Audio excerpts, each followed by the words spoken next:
soalan awal kita dah kumpul hari tu, tetapi kalau ada tambahan, ya, tolong nyatakan. Kalau soalan-soalan tambahan itu telah pun berkaitan, kita tak perlu lagi ulang.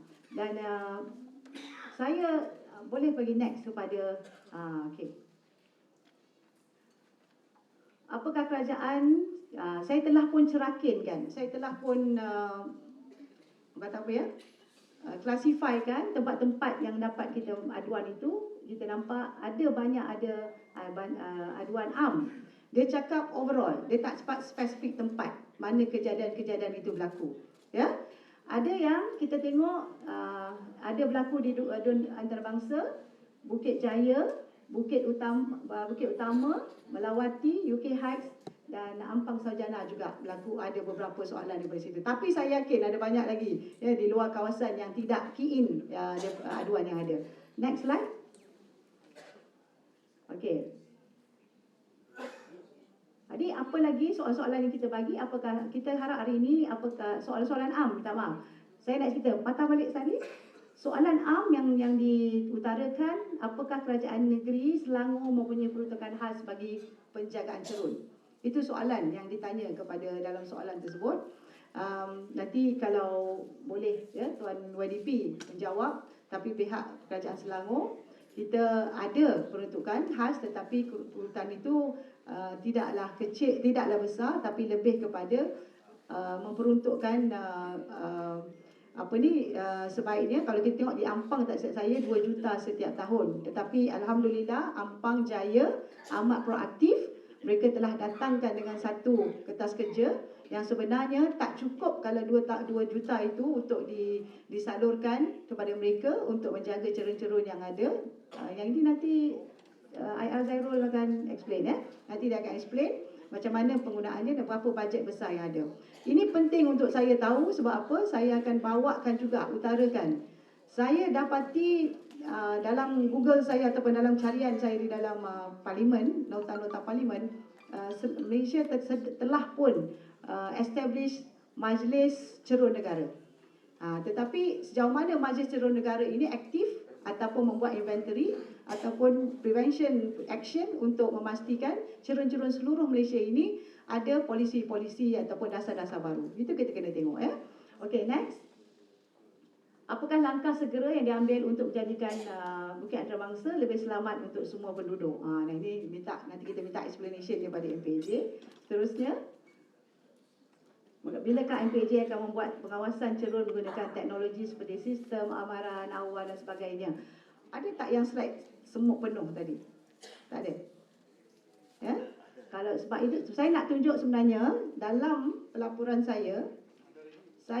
kita mempunyai mengikut taman tadi saya dah sebut, yang bertanya tu itulah yang am, banyak bertanya ya, ada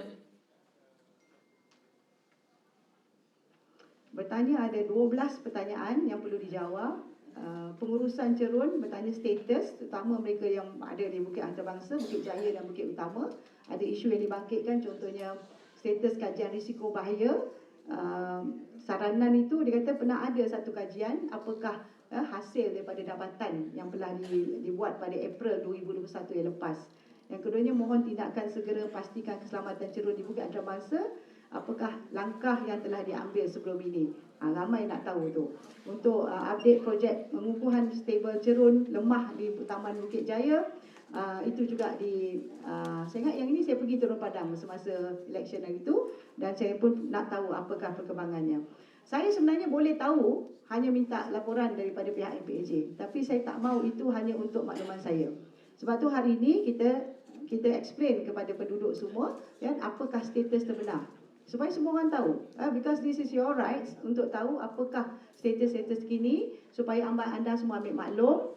Ya, kita nak kata kita puas hati, itu puas hati ke tidak itu subjek kepada biar technical party yang akan explain kepada kita, dan kita akan tengok, pantau sama-sama pelaksanaannya insya-Allah. Dan ada juga, alhamdulillah saya ucapkan terima kasih, ada sarangan yang bagus daripada semua juga, bagaimana kita nak menghadapi isu-isu cerun yang berlaku.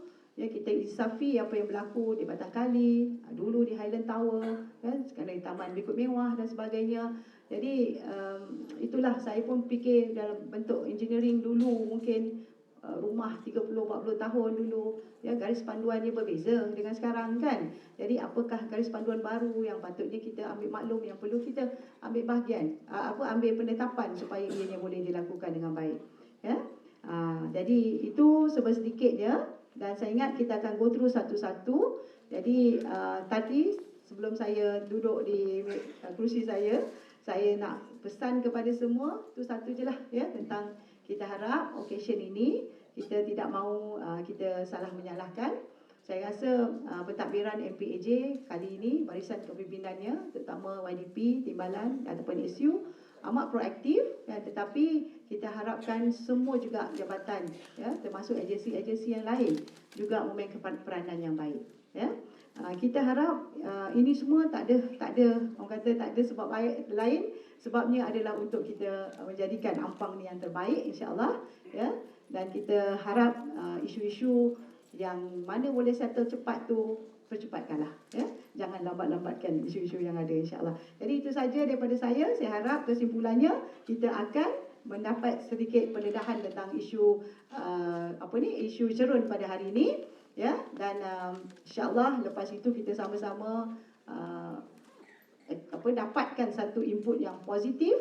Lepas tu kita juga sebagai masyarakat sekitar perlu mainkan peranan bersama untuk kita pantau, untuk kita tengok, ya, pergerakan ataupun apa yang berlaku di sekitar kita insya-Allah. Saya selalu ambil pendekatan tolong ambil kisah, ya, tapi jangan terlalu jaga sangat sampai tepikan orang sangat, ya. Ambil kisah apa yang berlaku, janganlah terlalu ambil tahu yang berlebih-lebih sangat insya-Allah. Saya tergelak ni sebab apa? Saya tengok saya punya file punya nak cepat ambil file cucu saya, ya. Nak cari supaya tak berterabur. Apa tu? Alif dan Sofia, okey, itulah maknanya rindu kat cucu lah buat tak jumpa insya-Allah. Itu saja daripada saya insya-Allah. Selamat kita berbincang. Terima kasih. Wabillahi taufiq dan hidayah. Assalamualaikum warahmatullahi wabarakatuh. Assalamualaikum warahmatullahi wabarakatuh.